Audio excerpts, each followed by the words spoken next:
Welcome to the Veterans Who Build show. Today's guest, we have a U.S. Air Force veteran who served in roles supporting the war in Iraq as well as Air Force One. He later continued his career in the built environment through construction management, asset management, facility management, so on. Lots of incredible projects that he managed, lots of incredible experience. Today, he is a founder and CEO, is supporting the veteran community in a beautiful way, frankly, and I'm excited for y'all to hear his story and to hear about what he's doing today. Father, husband, an all-around great person.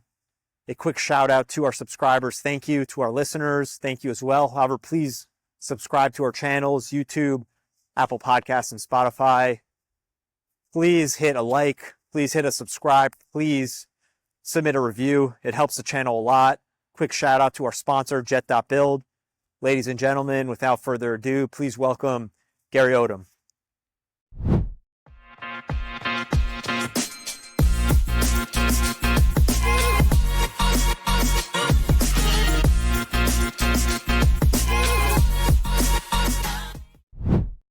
Thank you to our channel sponsors, Jet.Build. If you're looking for ways to better manage your real estate development and construction projects, look no further. Jet is the command center software for end-to-end real estate development and construction management. That's www.jet.build. Welcome to the Veterans Who Build show. Gary, thanks so much for joining us today, man. Yeah, glad to be here, Adam. Thanks for having me. Absolutely. Where are you calling in from? Where's home base for you? Right now, I'm in the Charlotte, North Carolina metro area. Awesome. And I haven't been there in a really long time. I'm excited to visit again whenever that may be, and when I do, I hope to grab a coffee, grab dinner with you, whatever ends up working out, man. Hey, absolutely, man. Down here in the South, man, we're all about good food, good eats. Good eating. Well, I bet, man. I'm glad to hear it, and like I said, excited for whenever that happens, and we cross paths. Yeah. Awesome. So kick off with your formal introduction. Gary Odum served 6 years in the U.S. Air Force supporting the war in Iraq and Afghanistan.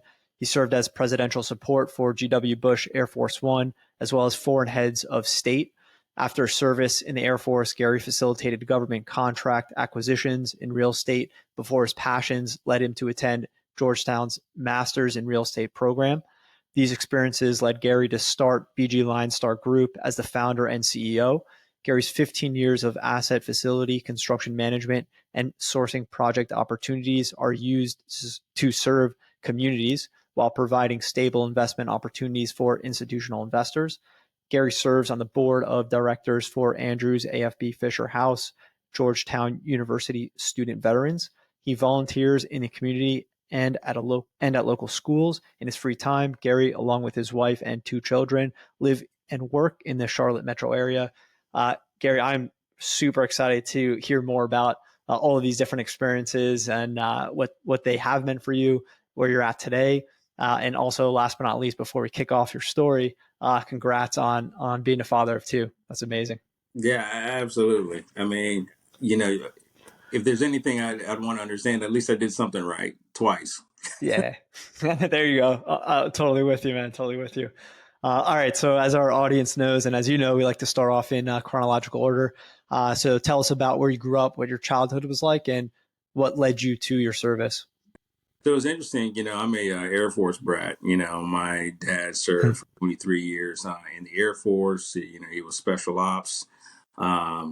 And so my childhood is not typical, but maybe relatable to other, military brats. I lived all over the world. I lived in Key West. I lived in Fort Walton Beach, Florida. I lived in Northern California. Lived in Germany and Italy.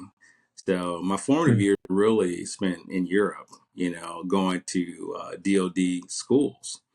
And so my experience as a childhood was always like involved with the military community, that provide resources when we're living on base. And so, but, living overseas, especially in Europe, allowed me to have more of an immersion and understanding, living in a foreign country where the diaspora of it is totally different than what you see here in the U.S. Like one of the things is like in middle school, they had open campus. So you Mm. could actually leave, right, the campus for the middle school and go down to the PX and get something to eat. And then they just trusted you would come back. Did you? I guess you did, right? Yeah, right. Well, the idea would be that if there's any trouble or issues, they could get a hold of your parents' commander and report the Right. and so a lot of principals don't have that kind of power Right. normally, but in DOD, they could get a hold of your parents' commander and notify them if they're having any issues with you. So it curbed the behavior, and there weren't a lot of issues. That's a proper top-down approach right there. Very, very top down. Yeah. So what was that like growing up in that environment? Were you more connected as it relates to kind of service? Were you more connected just on the front of being in the community, or because of your dad, or both? Yeah, it was a little bit of both because of my dad. Mm.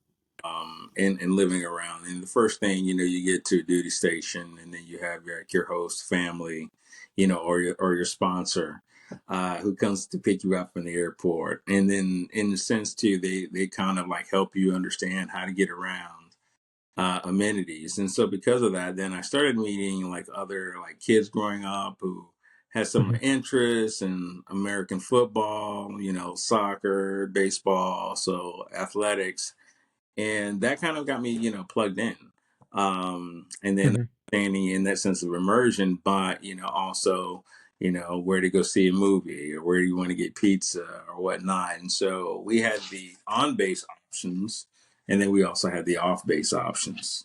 And so that kind of culture and immersion, yeah, was exciting times because it also allowed me to understand a little bit about foreign currency exchange and how to Mhm. convert those dollars into whatever the local currency was, and then make it work that way. Yeah. I mean, it's an amazing experience, I think, for, really anyone at any age, is to just, as you put it, right, immersion into other cultures, and how other, cultures and cities work, generally speaking. Yeah, Really cool. D- yeah. During that experience, was there kind of like a prep program for you to, enlist yourself, or not even? No, they didn't really have any programs at that time, especially Mm. as a kid or a teenager. One of the things that I did do, and I have to give my dad credit for that, is he actually had me try out and play on a German soccer team. So Nice. That's awesome. being the only American on a German soccer team in competing.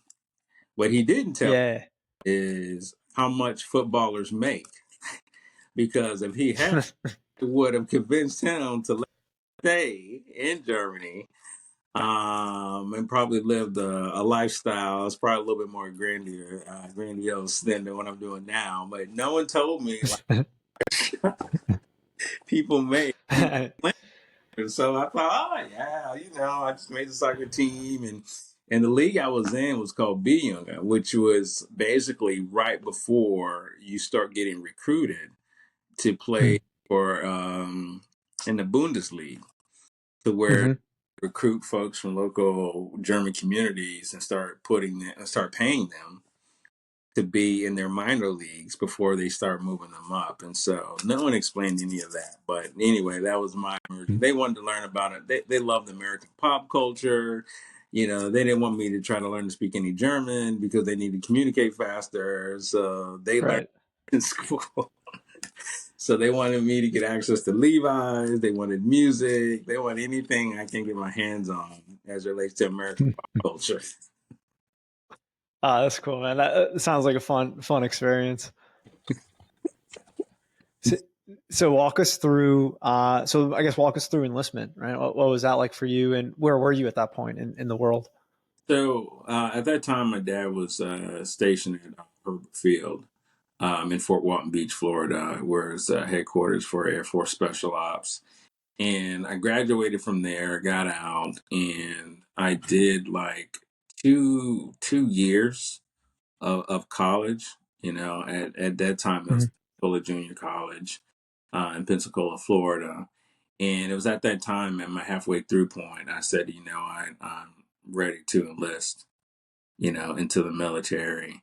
And of course, he heavily recommended that I go into the Air Force, which Right. I did. So, met with the recruiter, took the ASVAB, scored well enough that I could pick, what career path I wanted to go. And then, I had to then wait for an opportunity to go into MEPS to see if I would meet all of the mental and physical aptitude to Mhm. go into my AFSC or MOS for career field, which was logistics. Mhm. Is that what you wanted to do? Go into logistics? At the time, I was thinking like computer science, but the Mhm. waiting time for that tech school was a little farther back. And so I'm like, well, what's the next thing available that I could leave sooner? And so Mhm. legit was the one that I chose because, Cool. I only had to wait 4 months Mhm. versus, waiting for my computer science, maybe 6 to 7 months. Air Force Yeah. has no recruiting, so they don't have any issues recruiting. So, I mean, a lot of folks are on standby or waiting to Mm. go to BMT or basic military training. Cool. Yeah. Yeah. I mean, listen, logistics is an amazing thing to get involved with. It's, I think, forever going to be needed, right? Oh yeah, absolutely. And plus, that's kid you not, that's the Air Force's bread and butter. They Mm. moving all of the resources that support all the military branches, and then basically send them a bill. Right. so, Sounds about right. Yeah. so the fighters and the bombers are the hot and sexy, blah blah blah. But they don't make the money. Those are prima donnas. The monies are the C5s, the C17s, the heavies. Right. They're the money. Right. Totally. Yeah. Totally. So walk us through what happens next, basic and onward. So, get through basic. Was a good experience. I think that was in Alabama, Hmm. Montgomery, and went through that process. It was good. I mean, it's like, hey, all right, okay, you can lift this. You have the physical, mental aptitude to move forward through that process, and then waiting, and then going into basic military training, which I'm gonna say was easy, but it was nothing I couldn't handle, Hmm. especially as an athlete, because I played Yeah. football and soccer in high school. And so the physical aptitude in the military basic training was not an issue. Hmm. And so it was a fairly good experience. Matter of fact, I was a dorm chief. So I was responsible for, I don't know, 20 people, Hmm. our leadership as the dorm chief to march them, make sure everyone got ready, make sure everyone did what they were supposed to do. If they didn't, then I got reamed, because I'm the leader. So Hmm. it was a very quick experience on I don't say the burden of leadership, but it was like, hey, we're training you to take care of people. And so that Hmm. was a good experience. And then going from there to my first duty station at Ramstein Air Base, where I had, go ahead. So in basic, just out of curiosity, while you're there and just seeing your peers around you, did you feel more I don't know, comfortable, for lack of a better word, because of how you grew up, right, in the system per se? Absolutely. I mean, my dad was Mm. the unofficial drill sergeant. Yeah. He was very regimented. I had my Hmm. chores, to-do list, expect them to be done by a certain time. It was no laissez-faire. It was super structured. So I was well prepared for basic training. Hmm. It was like breathing. Some guys who've never been in a tough environment like that, I Right. mean, you can hear like the emotional heaviness at night. Like, what did I just get myself into? Yeah, then I'm sure it doesn't help for them. They look to their left or right. They see you kind of just going about your day to day, like I'm, how you grew up. I'm trying to get a good night's sleep, right? And they're what I call it reflecting. If Oh, they that's funny, man. like, look, this is nothing, man. We Right. get food, we get clothes, we got shelter, we get a paycheck. I said, I You're was on set. free. Right. Exactly. So you get to you finish basic, you get to your team. What's that look like? So from basic, then we went to my tech school, Air Force Tech School for logistics, which most people go from like basic training and they catch a flight to go to whatever tech school or a school to Mhm. get trained. Uh, I'm thinking like, okay, I'm gonna get some tickets. I wonder what base am I gonna go. Man, I went from one side of the base to the other, and I'm like, every airport, I get on the bus, and it just takes me for a 10-minute ride to where my tech school was. Like, oh, hey, can They figured I they relax? figured you'd had they figured you had enough travels as a human to date. Sent you 10 minutes away. And it's so bad because it's like we're right over there with like security forces, and so security forces, it's like kind of like, hey, if you went into the military open general, you would Right. so oh man, and so but we did have more opportunity uh in tech school. It wasn't as rigorous as basic training, so we did have some civil liberties, not surprising Air Force style, but it was a chance to connect, chance to be somewhat normal, and so it was a good Hmm. experience. My tech school or A school is like only like 6 weeks, which is Hmm. relatively short versus if you're doing like, combat communications or you're doing infantry or whatnot. So Hmm. it was a good experience. And then from there, that's when I was notified that I'd be going to Ramstein Air Base in Kaiserslautern, Germany. So what was that before we get to Germany? What was the tech school like? I mean, the core of what you were learning. What was that? So really, in a sense, where our whole focus was to basically load and unload Hmm. aircraft. So we had like these C5, C17s where we're practicing working with 10Ks or 10K loaders or your forklifts, of various types. We had to work with the what they call the 463L pallet. So basically, it's like this long, like giant square of aluminum Hmm. that all of the weight of whatever cargo has to go on top of this pallet. And then there's a netting system that goes over the top of whatever cargo you have to lock it in place because it's the aircraft. It has a level of thrust and moving forward, and that weight can Hmm. shift.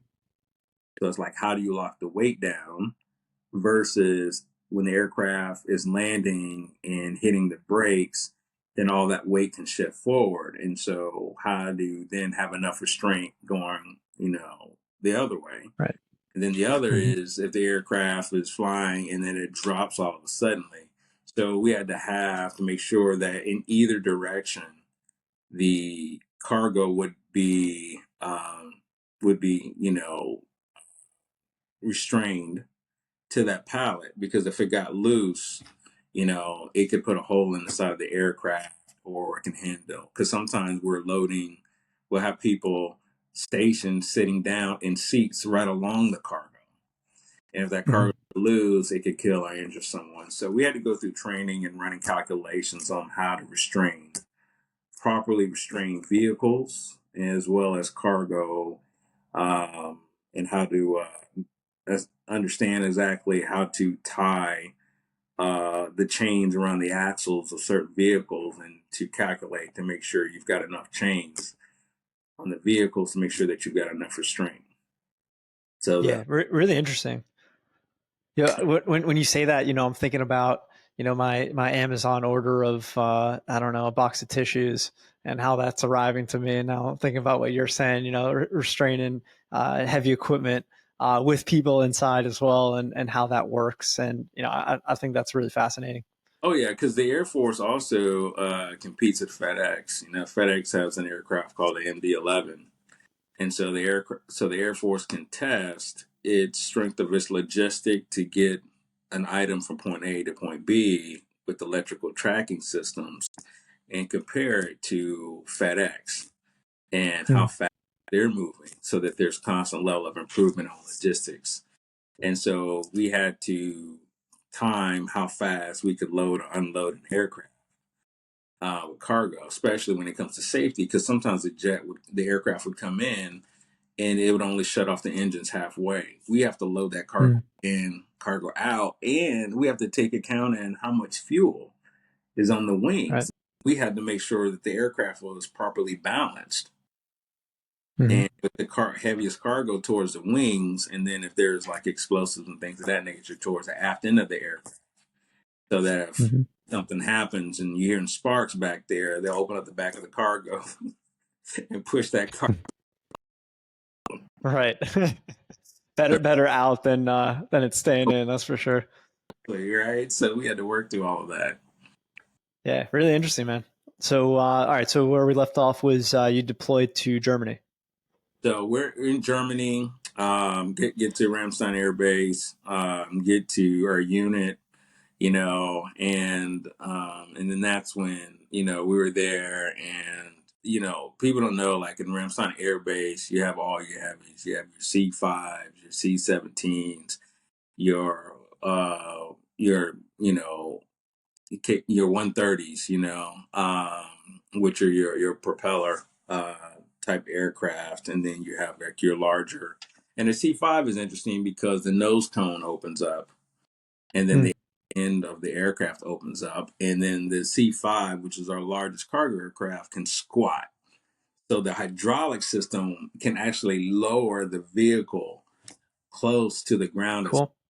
to make it easier for you to drive vehicles through the front end of the Hmm. nose and then through the aft end of the vehicle. So we were basically experiencing that. And then, of course, you got your C-17, which I believe you may have seen on some Tom Cruise Mission Impossible type movie. I know the Air Force has a great relationship with Transformers. So you'll see the C-17, and you'll know it because it'll have the winglets, and it's pretty cool looking, because it has capabilities where it can almost land anywhere. And so we were loading a lot of those aircrafts, as long as supporting special downrange missions. And so that Hmm. kept us busy. Like, I had no problem sleeping, man. We were, as they say, humping on that flight line, loading one aircraft to the next. At times working 12-hour shifts. Hmm. So it kept us real busy. Wow. Yeah, that's really interesting. So, what was, I guess, that deployment in its entirety? Like, if you were to summarize that, and then kind of where do you shift next from there? So that was just a great experience, and just Hmm. how the military supports, because you got so many bases Yeah. located overseas in different countries, and basically we're the supply chain. You know, Mm. so the idea is that we have to support all the troops, all the missions who are downrange by getting them access to supplies so that they can maintain the mission. And so Right. our was through the Air Force is to load the aircraft, send it downrange to whatever base, it would land there. They would unpack all that cargo into trucks and then truck that cargo out to whatever deployed location. need be. And if it was an extreme situation where there really not a lot of access roads in there, then the C-17 or the C-17 or the 130s, C-130s have the ability to drop the cargo Hmm. out the back and basically providing like a chute. And so Hmm. you could see all the cargo coming down out of the aircraft to those guys who are in remote locations. Yeah. Yeah, that's awesome, man. That's so cool. So what happens when you wrap up? I guess how long was the Germany deployment, plus or minus? So that was 2 years, you know. Oh, wow, yeah. So we were stationed there for 2 years. And it was good because, with the Air Force with logistics, not only is it loading, aircraft, and then also dealing with cargo and troop movement. Like anything that went on an aircraft, human bodies, cargo, equipment, everything, we moved it. Hmm. So if the Army said we need to move a battalion, they can contact the Air Force. Air Force will send in the appropriate aircraft to come in and airlift all of their troops, supplies. They don't care if it's tanks, Humvees, whatever. And we would then move it down range and then basically give like the Army a bill. And then Hmm. That's the, all. That's really cool. the Air Force would do that. And then also too, if they're like, generals of whatever branch that need to be moved, we could bring in different aircraft to handle that movement. And so it really gave me an opportunity because we controlled even like the flight line.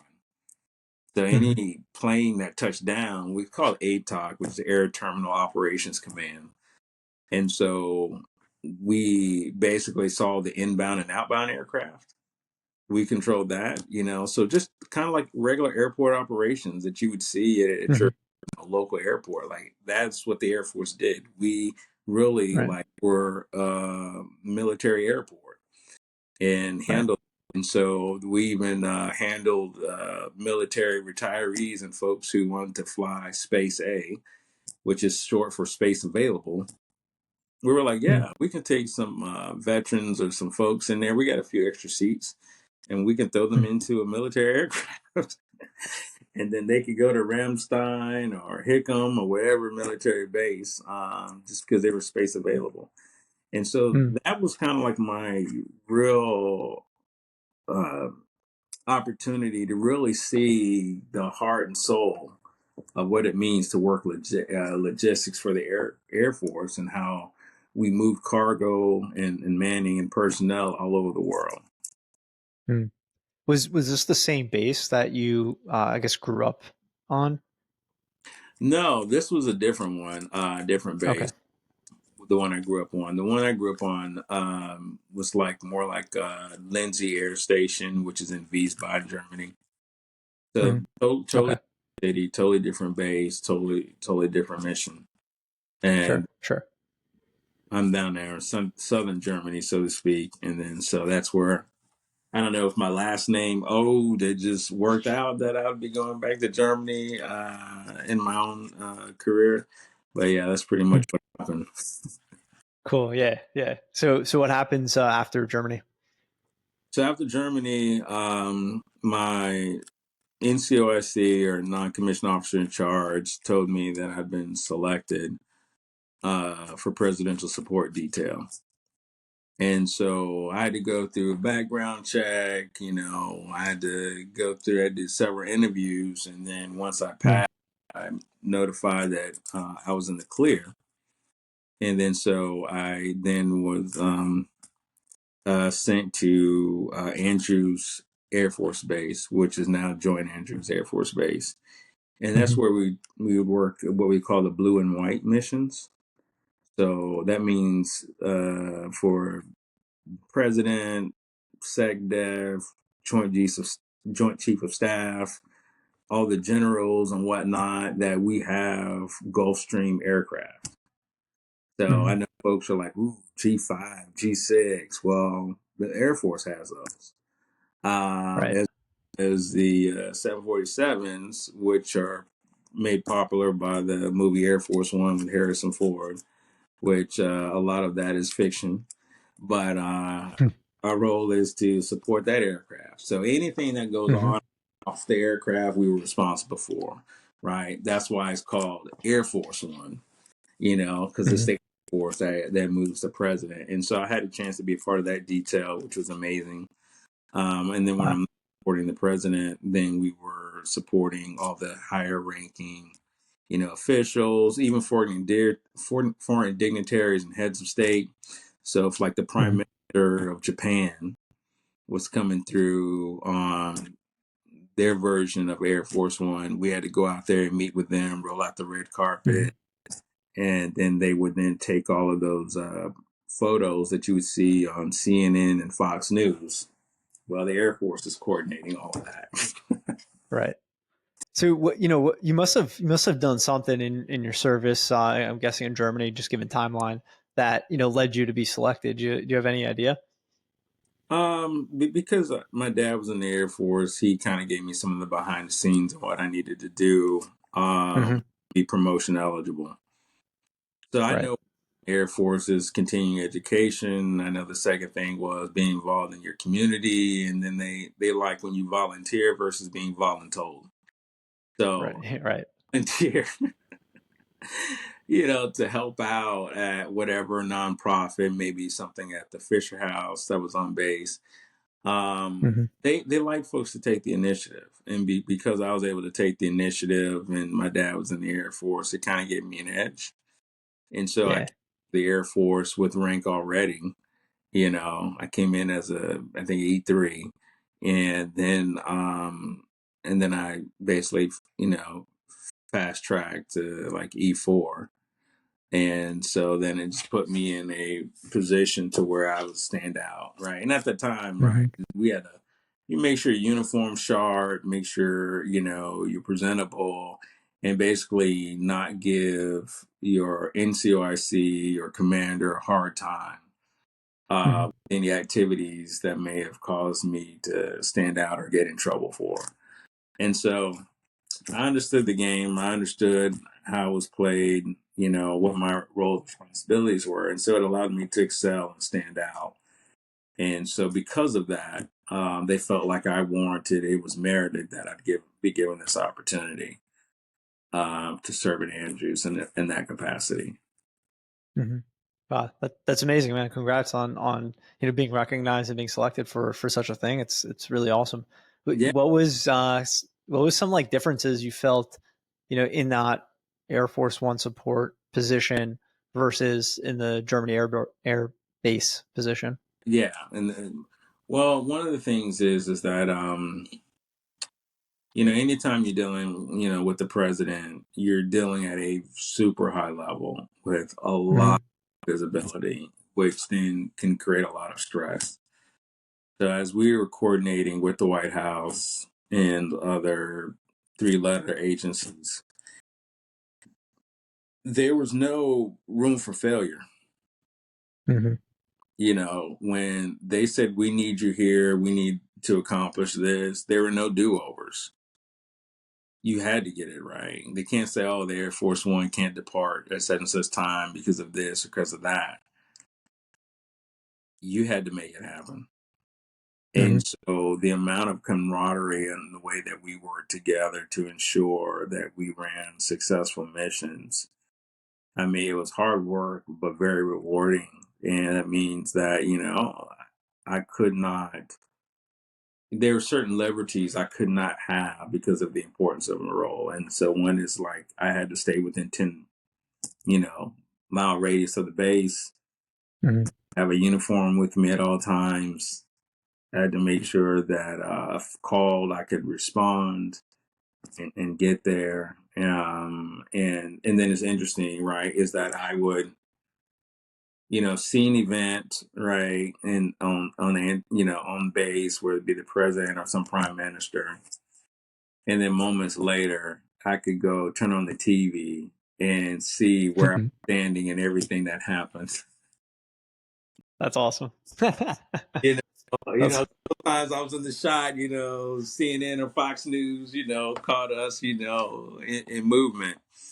But wild, right? It's just wild yeah, to see that, we're out there with the White House press and being filmed, as they were talking about, what prime minister, came to see, the president and filming them coming off the aircraft, waving, as you see with President Biden, and then walking down the steps and then getting into like a motorcade where they get a police escort, from the base all the way to the White House, yeah, non. really cool. Oh yeah, it Hmm. was really Awesome. versus the mission in Ramstein was very different in supporting troop Hmm. things downrange. And so after 9/11, a lot of that shifted to where we were still doing a lot of our like presidential support roles. But then, then we had to really then start to focus on what we need to do to support their war in Iraq and Afghanistan. From Andrews, and then there was a lot of special missions, that were run because of that. And then we worked a lot of the medevac missions for all the medical personnel from war who were coming back home, or amputees and things of that nature. And then the other role that we had to play was taking care of the fallen, um, Hmm. our fallen men and women of war. And which makes it interesting because the 27th is Memorial Day, which Hmm. hits home hard because we know the level of sacrifice. Right. You know, those folks who are definitely are laid to rest in Arlington and throughout other um, veteran cemeteries across the U.S. Yeah. Yeah. Wow. That sounds like an amazing, overall experience. Granted, I'm sure that's incredibly heavy, right? To have been dealing with logistics for our fallen heroes. Nonetheless, it's also a, unique experience where, as you just pointed out, right, you get to really feel the importance of Memorial Day even more so. Oh yeah, absolutely. Hmm. I was there firsthand, and I Right. remember number 48 where there's 48 caskets coming in on the C-17, the first casualties of war, and I'm standing out there with the color guard, which is a group of men and women who are dressed up, who are handling all of the basically flag ceremonial aspects, and then being called to attention as the caskets were coming off, and it just drove the feeling or the thought of sacrifice just so deep within me Hmm. that Sure. that those folks you know um whenever in a sense in coming home to their families, but it's like it just felt like this gone too soon. And Hmm. so it kind of instilled that sense of purpose and mission within me to say that every day is a privilege. You know, Hmm. every day is a blessing. No matter how bad your day is, someone has it worse. And so it Right. kind of up a feeling of being unselfish, right? And then finding a sense of purpose. Amazing takeaways to have from that. And I mean, really, just lessons learned as a veteran that can apply to many veterans, right? Thank you for sharing that. That's amazing. So it sounds like your support of the war was done from Andrews. Is that correct? Yes, because Yeah. that's everyone remembers where they were during 9/11. Hmm. And for me, I was crossing the active runway, talking to a Wow. consumer as 9/11 was kicking off. And then before I got to the other side of crossing the active runway, I was seeing all of these F-16s taking off with a sense of fervor I've never seen. I mean, I've seen afterburners, but man, they were shaking that runway, and they were lit up fast because you remember Hmm. during 9/11. There was like one towards, New York City, and I think there was one towards the Pentagon, and then there were maybe one like in Pennsylvania, I believe. I could be wrong. And they had to Yeah. get a guy to determine, do you want us to shoot this down? What do you want to do? And so they were taking off to get in the air, and I'm like, why in the world are they taking off like that? And then once I parked my vehicle, went into our control room, everyone was just glued to the TV. And then remembering how many aircraft had hit, between the Pentagon, the trade towers, and then I think the other one in like Pennsylvania. Mm-hmm. Wow. Wow. What was the atmosphere like at that time? I mean, what were people doing? Not moving. It was heavy. Right. It was Yeah. heavy. Because people didn't know what to do, and people were just in Right. shock of what was Right. happening. And so it was just a sense of this eerie heaviness as nobody moved and everyone was just glued to the TV trying to figure out, what's going to happen next. Yeah. Wow. Wow. That's yeah, heavy times, heavy thing to reminisce on, to remember. Thank you for sharing that. Mhm. So I mean, I guess it sounds like, obviously, correct me if I'm wrong here. Through the balance of your service, it seems like you were there in a support role for Iraq and Afghanistan. Is that correct? Yeah, absolutely. Hmm. Yeah, So what was kind of like? Go ahead. Sorry. yeah. So our role was in a sense to where we had to move, personnel quickly. Like I remember, being at Andrews and there's like several battalions lined up, single file line, with all the war gear on and the uniforms and waiting for the C5s or largest cargo aircraft to come in. Hmm. And when the military is like, hey, we don't have any more aircraft, then we started contracting out with civilian aircraft, whether it be through American Airlines, United or whatnot, to bring them in. And so now we're Hmm. starting loading up civilian aircraft to start sending the troops downrange as soon as possible. Hmm. Where were those? That's really interesting. I mean, it makes sense. I mean, why not? Um, I'm guessing it was like American Airlines pilots that were flying. Yes, yeah. So Wow. the DoD contracted out with like American Airlines. It could be United. It could be Hmm.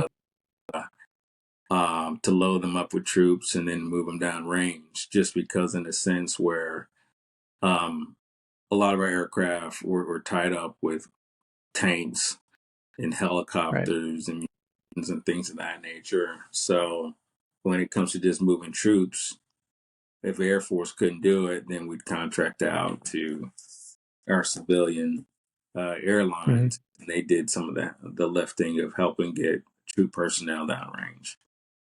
Yeah. Wow. So during that time frame, I guess, seemingly more or less middle of your service to the end of it, did you feel any kind of differences from the beginning till when you finish your service? It's interesting because I was so busy during the time Hmm. of, and I didn't really get a chance to reflect until the end of my enlistment. And it's like when that day comes and it's your last day, like to wear the uniform, you're kind of in disbelief. Right. You're kind of like, wow, is it really over? Because it becomes a party. Hmm. All friends, family have all associated with you as being, in active duty military and having an ID card. That when you're out, it just seems surreal, Yeah. and then I was joking with a friend that says you don't know how well you've been trained until you get out, and you can get. Yeah. And if they said, Gary Odom, we need you back into the service, like I'm of the belief I can truly put that uniform back on and be ready to go. Hmm. You Yeah. know, I, I think you said a few things that are really, really important to just reiterate and double down on, which is, it absolutely, service becomes a part of your identity, a part of who you are. And that kind of creates some of the difficulties, or at least it plays a part in some of the difficulties of transitioning into civilian life. And mm, then I like that second part that you mentioned in terms of you don't necessarily realize how well you're trained while you're in the thick of things, right? While you're going in your day to day, while military is your whole universe, and that's a really interesting perspective, and I absolutely agree. It could become more obvious when you transition into civilian life, and if you happen to do something at least relatively similar enough, then you'll start to realize, well, the regimented kind of mentality and structure that was ingrained in you, you'll quickly see that gap as opposed to or in comparison to civilian. So yeah, great call outs. mm. That said, so it sounds like you're on that end of your enlistment, that last day. Talk to us about that transition and what it was like for you. So the military has a process of we call like out processing. You Mm-hmm. know, so they've identified your last active duty day, and so they give you this out processing checklist of all the things you need to do to officially out process out of the military. And that's when it starts to really hit you like, wow, I'm moving towards the end.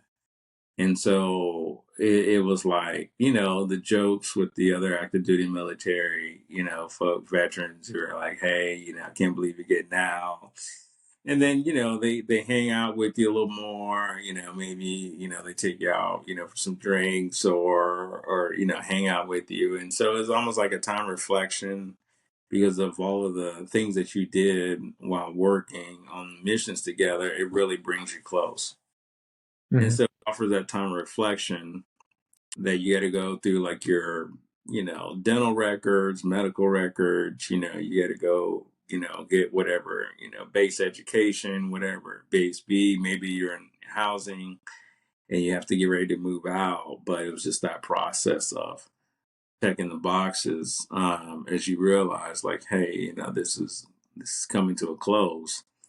And so it was kind of like a sense of optimism in that transition, and then mixed with the sense of heaviness at times because you had a great experience in the military, but then it's like, wow, I can't believe that much time went by that fast. Yeah. And nearing that day, and then it then helps you then start to reflect what that transition should be like, what it should feel like, and things that you may need to do to facilitate that transition. Yeah, so I mean, talk to us about exactly that, right? I mean, looking back, what advice would you give your younger self on that transition period? And then, I'll just nuance that in saying, when I speak about transition period, military to civilian, it doesn't necessarily have to be that exact moment or exact month, right? I mean, a lot of times it ends up being a few years of a process. So just like holistically, I guess, what advice, would you give your younger self? I would definitely say in that sense where I would say have a better crafted plan Hmm. of what your next look like as far as, what do you want to do in life and where are your skill sets, where are your giftings.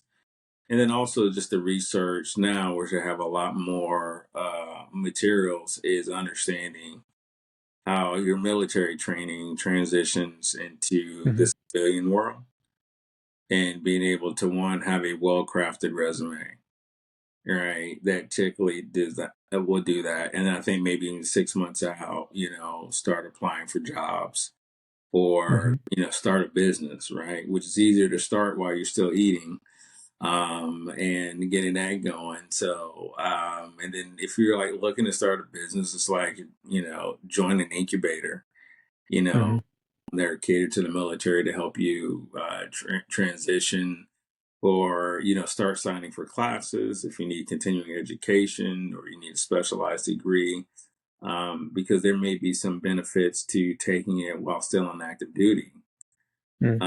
versus you may have to pay for more of it out of pocket depending upon how much you have in your GI Bill or what we call it GI Bill, yellow ribbon for those who served during Hmm. war Iraq and Afghanistan. So the idea is to say, have a plan, be prepared, and start executing on that plan before you get out.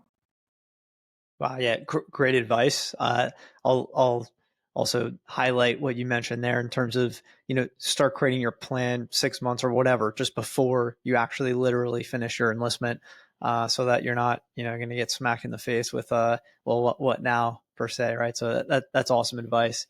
And you gave a lot of tips on also how to look at your plan and what to do, incubator, continued education, start a business, look at what your skill sets are, et cetera. So that's great advice, Gary. Thank you, man. Yeah. So what happened next? What happens next for you, man? Where do you go from finishing your enlistment? So, well, because of my enlistment, I had started networking with a buddy of mine who was also getting out. And because we had high level security clearances, it gave us some options. So, transitioning out, I already had something lined up for me, um, providing to work in a remote location. It's here in the US, but it's like kind of like a secured site, Mm-hmm. leveraging my security clearance, which I realized was more valuable on the outside as far as pay. So it's like almost like tripled my salary. Um, just just with my security clearance and then working in a different location. And so, so I was able to transition out fairly well, get into government contracting, Mm-hmm. which provided a very lucrative pay. Yeah. I mean, that's double down. That's doubling down on your own advice, right? It's basically like leveraging your experience and your skill sets and push that forward. And it sounds like that's what you did. That's awesome. Yeah, So yeah, can. and so when you're Mm. networking with your buddies who have served, with you, they could be a conduit of information that can help Mm-hmm. take that transition to be successful. Yeah, yeah, that's awesome. So keep pushing us forward here. What walk us through your career. So did a little bit of government contracting, and then I was desiring change, and so went from government contracting to actually working and actually doing mortgage loans. So I was Mm-hmm. working for a company processing mortgage loans, and find that to be a rewarding experience because I remember while I was deployed, someone gave me a book called Rich Dad Poor Dad, and I started reading that and understanding, having a different view of real estate and how to build Mm-hmm. wealth. So I was fascinated, started buying like investment properties in real estate, and then at the same time, I'm learning how to process loans that Mm-hmm. would allow people to get houses. And so I was helping people, get their loans processed so they could buy their home and things of that nature. Did that for a while, and then from that process, then I actually moved into like residential real estate sales. Mm-hmm. So I figured like, hey, I had enough time, doing mortgages now, becoming a real estate, no, actually, I went from there to actually, yeah, no, from the part I was processing mortgages was right around the time the financial crisis hit. And so I had a buddy who was a Marine who I went to college with. He was like, hey, why don't you come down with me in Pensacola, Florida? And it was doing construction. And so he said, I need someone who Mm-hmm. can run the numbers, manage the books. We're going after these government contracts. And so next thing you know, I moved from being in the DC area to being down in Pensacola, Florida. Mm-hmm. And we're doing construction, building naval dormitories for the junior enlisted, which was pretty fun Mm-hmm. being on that government contract. Um, because remember, it's like, Pensacola is like where I went into the Air Force. Right. So it's Mm-hmm. like back full circle. And then, so we were working government contracts and things of that nature. So that was fun. Um, and then from there, I ended up coming back um, to the DC area because at that time banks weren't really lending. The financial crisis was pretty bad. Things weren't working out. So when financial resources had dried up and we were having a hard time getting loan against the government contract we've been awarded, he decided basically to sell off the company. I came back to Northern Virginia, DC area, because I realized the government never stopped spending money. And because the government never stopped spending money, it means that there are always going to be job opportunities in the DC market Mm-hmm. because it's like a bubble. And sure enough, I was able to get a job running a construction site as the owner's rep for a nonprofit in Northern Virginia. And our project was converting a federal prison into art galleries and studios. I was not expecting that. I was waiting to see what the conversion would be, and I don't know if I would ever guess that. Yeah.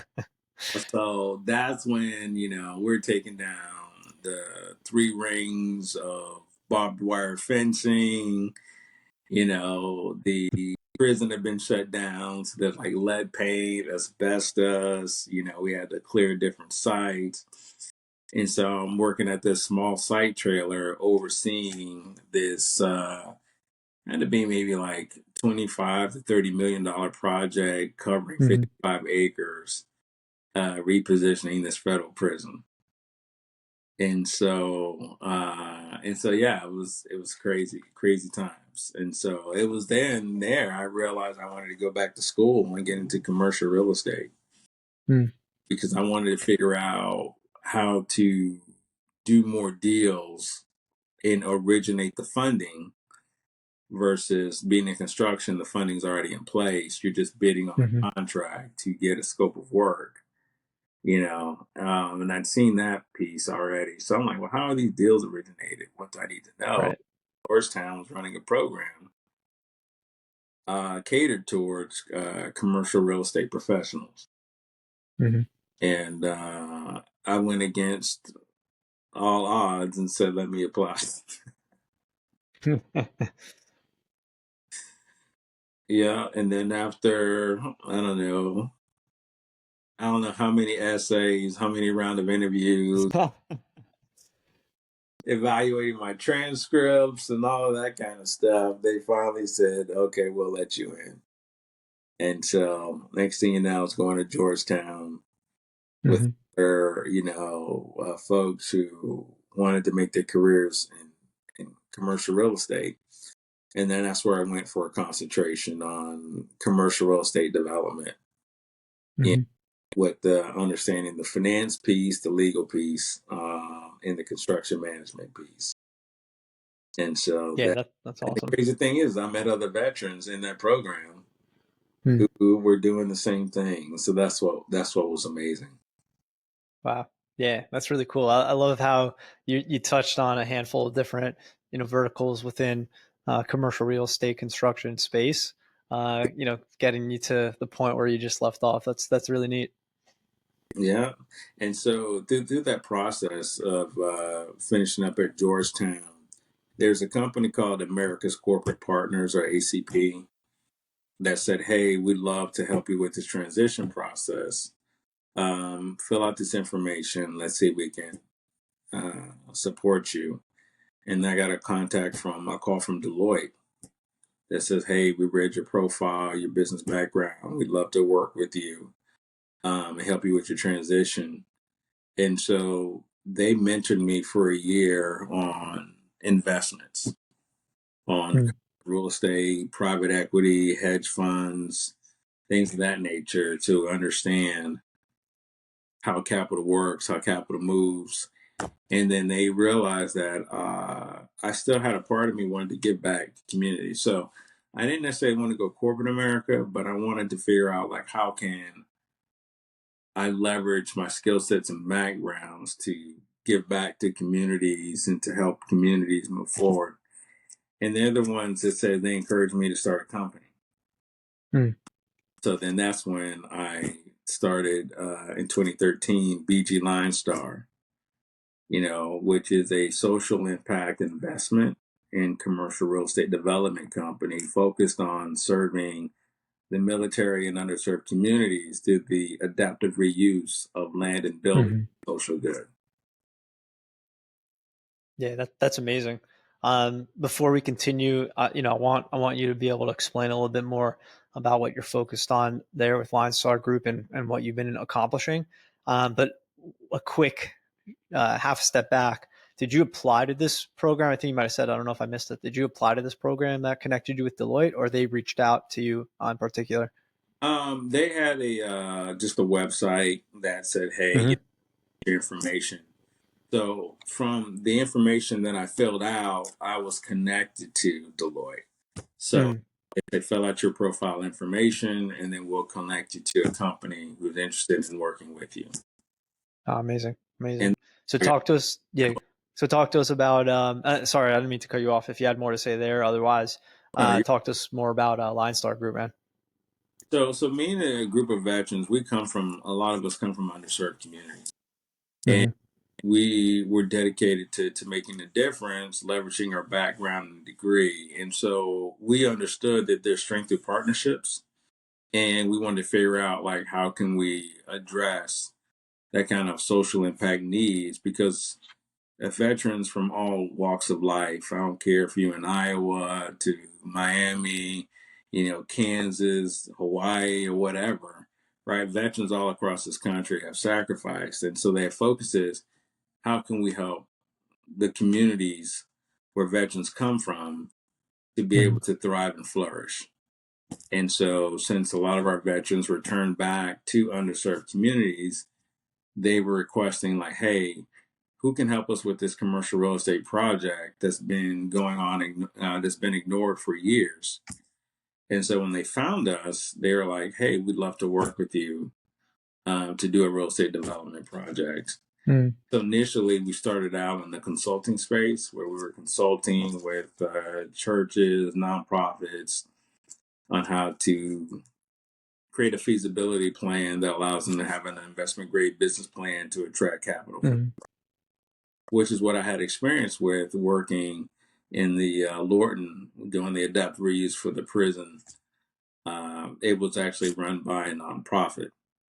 And Mm-hmm. so we were the owner's rep who represented the nonprofit to make sure the two things they told us: we want the project to be on time and within budget. And so that's what our marching orders. So I knew how that would work out, and so we just offered services and consulting to a lot of nonprofits and faith-based organizations, and then we transitioned into then working in the development space. Mm-hmm. Yeah, that's amazing. So, for anyone listening, hopefully people will just have, their network effects and potentially could help you in your efforts there. What is helpful for you to push, what you're doing forward? It's always strengthened partnerships. It's Mm. called the building the coalition, right? U.S. Allied Forces, right? They were all in this boat together. And so one is they're veterans in every aspect of Mm-hmm. corporate America, both in the government and private sector. And so one of the things is access to a brain trust. We're always in a position where we're looking for advisory board members, who have expertise in capital markets, who have expertise in grants, who have expertise in community partnerships and foundations, are essential to what we Mm-hmm. to have access to an amazing brain trust. But to do the one thing is mitigate risk to ensure that these projects opportunities come to fruition. There's more than enough capital here in the U.S. There's more than enough brain trust. I don't know how many universities we have, right? So the money is not the problem, right? The intelligence is not the problem. Is just finding the motivation opportunities to assimilate people together Mm-hmm. under one mission and vision to get this going. And so we're always looking for folks who not only have a heart and passion for the military and underserved community in the built environment, but who have a sense of mission, and then brain trust, and then access to resources.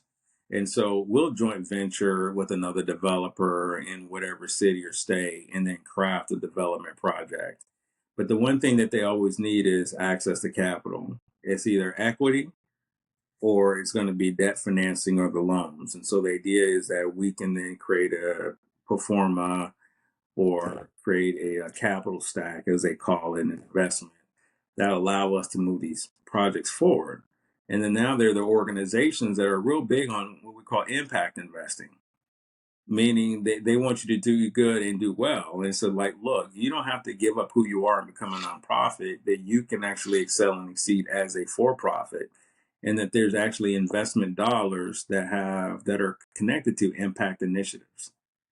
And Mm-hmm. so a lot of what I do is focus on that kind of business development, strategic partnership focus. And then the other partners within our company, they focus on current pipeline, because one of the things that BG and LionStar really focuses on, one of our core competencies, is what we call pipeline procurement, meaning there's Mm-hmm. plenty of investment dollars, but they need someone to curate potential projects for them to underwrite.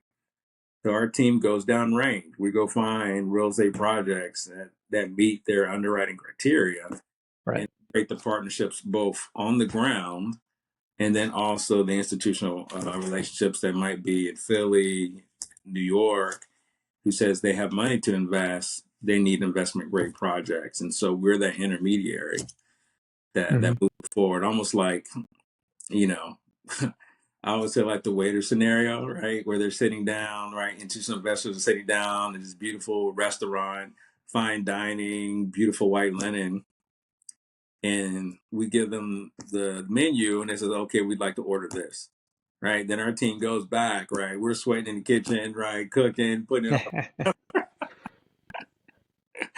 put it all together, and then so the food comes out. Hey, it's exactly what we're looking for. We love it, and then we bring the check, right? And then they look at the check, and it's like, all right, here's X number of dollars that goes back to dealing with the loans and stuff like that, and then the tip is what we get, right? That says thank you for your service. It's a great analogy. It's a great analogy. you Are know, are are, are there specific like markets, and what I mean by markets is just demographic, like areas that you're focused in, or is it really just widespread wherever the need is?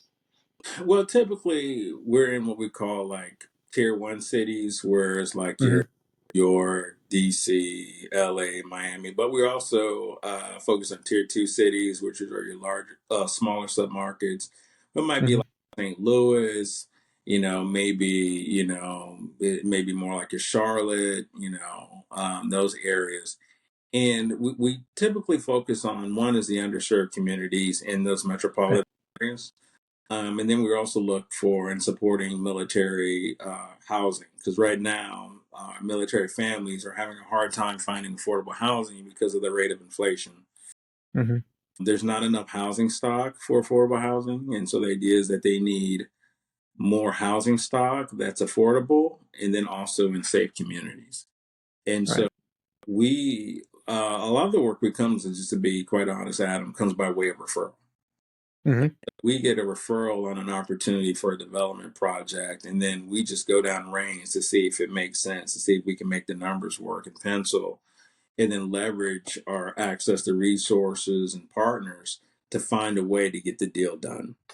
And Mm-hmm. so, we typically focus on, like I said, on those tier one, tier two cities.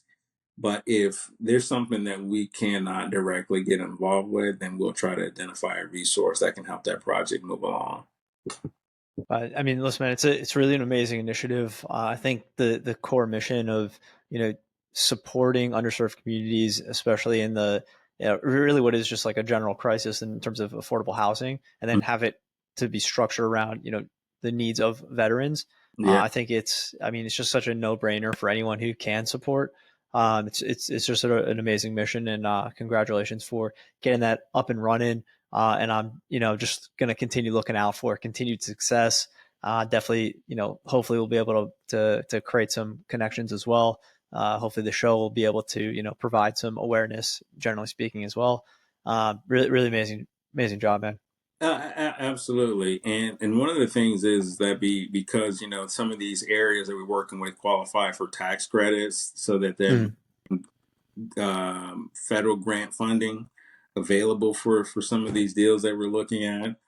And we also, really focus on how can we build a coalition of local boots on the ground partnerships, mm, foundations, and other nonprofits who can help provide the wraparound services to do that. And so, really, what I realized, whoever controls the site controls the narrative. mm, So our role is to go down and control the site so that we can control the narrative, which means bringing in the kind of social impact programming that's going to help our communities move forward. And so I yeah. really found like this is a model that really creates the win-win for all stakeholders involved. I mean, the city wins, the local community wins, our military servicemen and women win, and then our investors win. You know, Hmm. so when we're looking at typical project size, it typically somewhere between total capitalizations can be anywhere between 5 to 25 million per project, and then we'll just be able to understand how we want to underwrite it between what the loan to value will be, and understanding not only how much equity to bring to the table, but then we can also underwrite and see how much tax credits the development will qualify for, as well as building smart, looking at clean energy, ESG, but also looking at performance metrics to say how can we use technology to Mm, help this building run more efficiently, manage efficiently, so that it's a great benefit to our back end investors who are looking to exit. Some may be through a limited partner through maybe like a 1031 exchange. Some may be private equity partner who are looking to do good and to find an investment grade business plan, business hmm. development. And then some may be institutional investors who are looking for a larger size investment, maybe like a pension fund that may look to buy us out down the road so that they could provide the pensions uh, Sure. for those that they're serving. And so that's one of the things that makes us awesome, because it allows us to put in touch with a myriad of different people. Sure. But Hmm. unlike typical investments, we can physically touch and see the buildings uh, Correct. forward and come to fruition, and then the great stories to be told. Mm. That's the beauty of a built environment, right? Is you have a tangible outcome. Oh my, Absolutely. right? You can actually see, and I don't know for Hmm. but for me, then you can actually see your hard work uh, Hmm. come to fruition for you and your team. And the part I love is I just want to be another man in the crowd, walking through and enjoying it just like everyone else, because it Yeah. comes from working with smart people who are doing smart things. Like they're veterans who have awesome skill sets as architects, who may be in finance, who may be, a government or elected official, who provide value. And Hmm. so it's like, how can us as veterans unite from different facets of life, different skill sets, to where even working with folks like yourself, it's like, how do we tell the story? Hmm. How do we Yeah. how do we make it known, right? And so we needed people, Absolutely. right, with this amazing platform for veterans who build, to be able to not only advocate for the work that we're doing, but encourage more veterans who are thinking Hmm. about life, their transitions. How can they create a story of their own, and control their own narrative? Well said, man. It's a beautiful mission. I'm sure it's going to have continued success. I'm excited to watch, man. I'm excited to watch and hopefully help as much as I can. That said, I want to take, before we close out on the professional side, I want to take the opportunity to plug in um, any translatable skills that you've experienced and that you'd like to highlight, military to profession. Resiliency. Mm. Um, no path in life worth pursuing would happen without being resilient. I learned in Yep. my Force career that failure is not an option. Mhm. And what I mean failure, I mean not that you won't make mistakes and you won't have some of the outcomes that you achieve, but the failure is don't give up.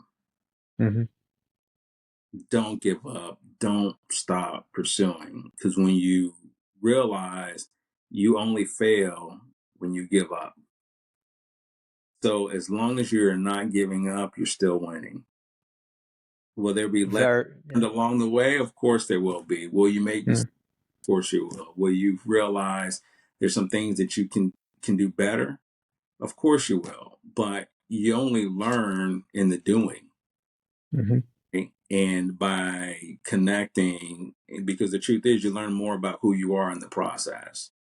And if you're committed to growing, committed to learning, then ideas you have room to grow, because the man you are today or woman is not who you need to be to get you to that next level of success. So there has to be this transformational process to do that. So don't look for like, quick outcomes, but to understand that resiliency, not giving up, keeping a routine, understanding spiritual, mental, physical, all play a role in this process. And just be committed to your goals, aspirations, have a focused roadmap, have a mentor group, have folks who understand and believe in what you're doing.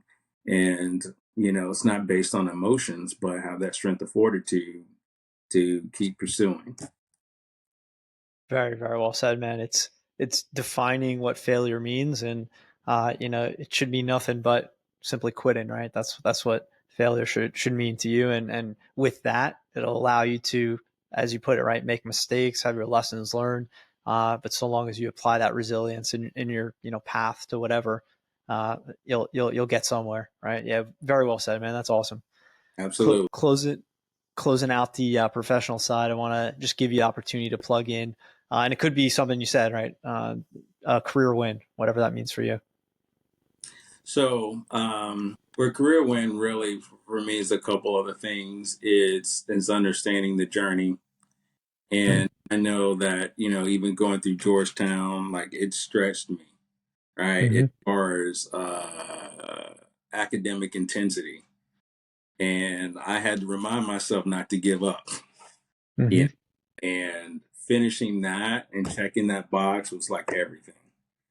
And then going on to the next box, right? And so just keep checking those boxes. But there are two things is that kind of helped me move forward. The military has a saying, there's no atheist in the foxhole. So life will hit you hard enough, man, that you understand that there has to be some level of spiritual component. Call it meditation, whatever you want, right? But let me tell you, right, when you enough duress and stress, oh yeah, you will get spiritual. That's great. Yep. And so that God and country was everything, man. And so I Mm-hmm. prayed many a nights, that asking God for help to move forward because I knew something greater was on the other side. And Mm-hmm. so that with that sense of fortitude and understanding resiliency, and then hitting, graduating from Georgetown, starting the business, partnering up with other veterans who share the same mission and values that I have. And iron sharpens iron. I'm learning from them, they're learning from me, but we've created the business, aka the unit, Mm-hmm. right? And I've proceeded to move forward, which has been amazing to that. And then to me, more so than just the success of the business, has been the relationships and Mm-hmm. the sense of camaraderie. Yeah, that's amazing. You said something that I like to, you know, revert back to or focus on if I find myself in, whatever a stressful moment or a difficult moment, et cetera, is the journey, right? It's to recognize it's a part of the journey, to appreciate the journey, and realize it's only a piece of it. So I definitely resonated with that element of what you just said. Awesome, man. So, last but not least, as we close out this episode, close out the show, final two questions. First, we're going to go with wellness practice. Talk to us about, what you do for wellness and what you'd recommend. So, as you probably know, surprise, right? Being big on working out, right? I mean, you Hmm. cannot, being serving in the military and not understand the importance of physical fitness. Hmm. So I've got a regimented where I work out daily, uh, Hmm. because the physical piece also impacts your mental piece and then your ability to Hmm. execute. Then the other is meditation, right? Is understanding how to meditate. I know Simon Hmm. Sinek talks about box breathing, allow you to find quiet space, quiet time to reflect on your goals, your vision, practice visualization, meditate, Hmm. um, to become more centered in who you are, right? Understanding and the connection to your why. Why is it important for you to wake up today? Why is it important for you to have this mission, this vision, that reinforces that sense of resiliency? So Hmm. that has been to me, outside of the meditation, working out, and then being cognizant of my diet. If I Hmm. understand I eating bad foods, I'm going to feel bad. I eat good food, I'm going to feel better. And so I had to balance out the kind of foods I eat with the exercise and the meditation. That kind of helps it bring full circle.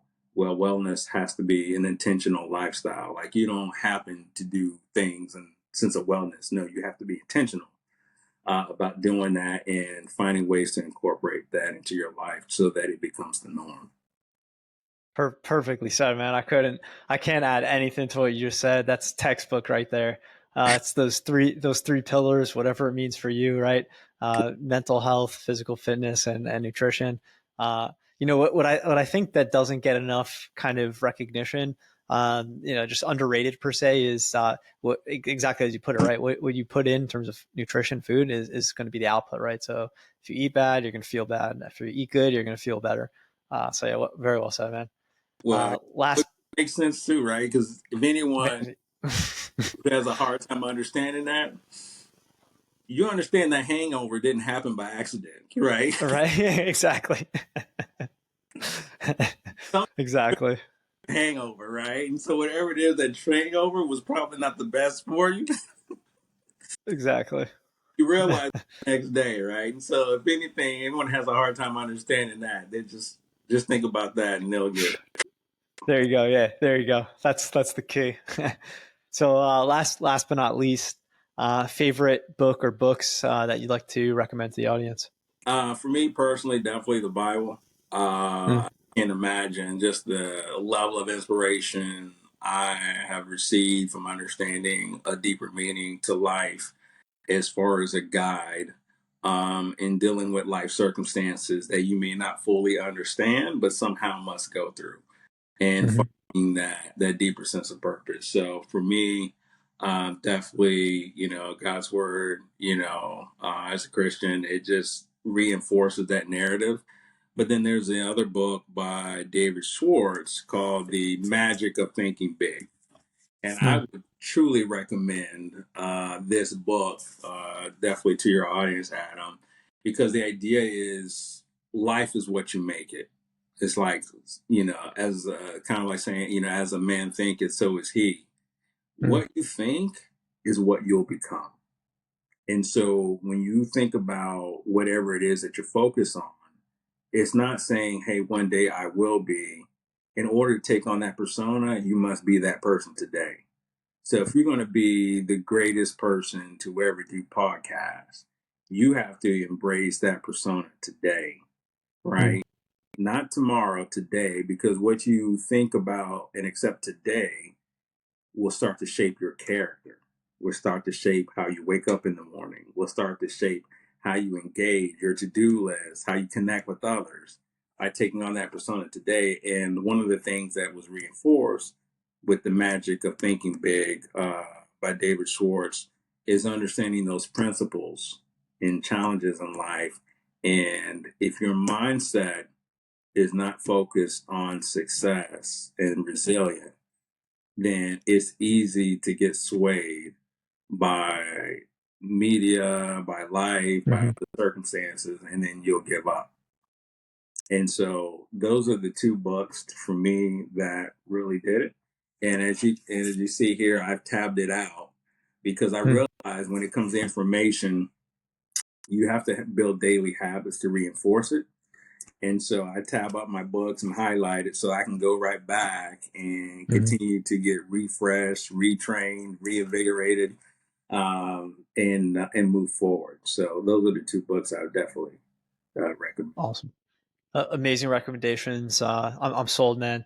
Uh, all right. Well, that wraps up our show. Gary, I really appreciate you joining us today, taking the time to share your story, for sharing your story. Really excited to see what you do with Lion Group. Thanks so much for joining us today, man. Oh, absolutely. And if anyone wants to get a hold of me, they can reach me out. They can reach out to me on my email at godum@bglionstar.com and or find me on LinkedIn, under Mhm. bglionstar.com, Gary Odum. There's only one. And then you can connect with me there. And if there's a way I can help, encourage, inspire, as so many others have done for me, be glad to do that. But I just want to close out and thank Adam for your vision and tenacity to even start this podcast with the belief if you offer the platform, give people the options that they would show up. And Mhm. so I wish you well in the continued success of veterans who build and then understanding veterans who are working in the built environment and then seeing you be able to just move forward. So thank you, Adam, quite candidly for offering the platform for me to tell my story. Thanks, man. Really appreciate it.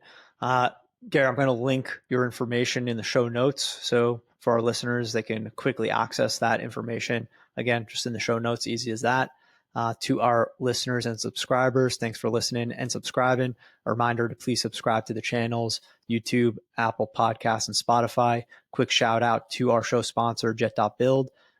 Thanks so much, everyone, for listening in, and we'll see you real soon. All right.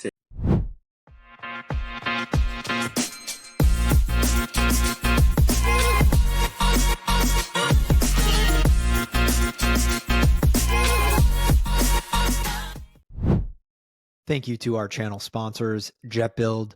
If you're looking for ways to better manage your real estate development and construction projects, look no further. Jet is the command center software for end-to-end real estate development and construction management. That's www.jet.build.